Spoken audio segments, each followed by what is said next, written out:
In this quick tutorial, I'll show you exactly how to activate the international market on Shopify so you can start selling your products worldwide.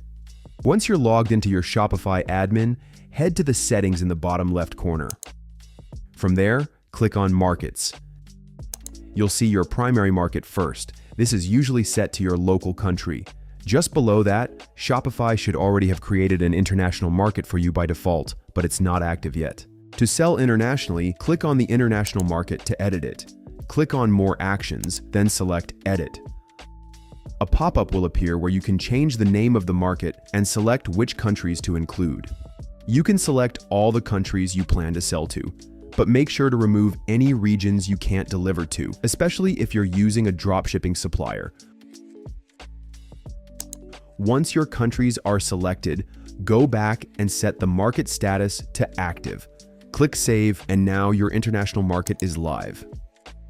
By default, Shopify automatically creates an international profile for you. This profile includes basic shipping rates and zones, and if you're using Shopify payments, your customers will automatically see prices in their local currency based on their location. This setup allows you to start selling internationally right away without extra apps. But if you want to go further, like connecting a country-specific domain or translating your entire store into the local language, then it's worth creating dedicated market profiles for each region or country you want to target.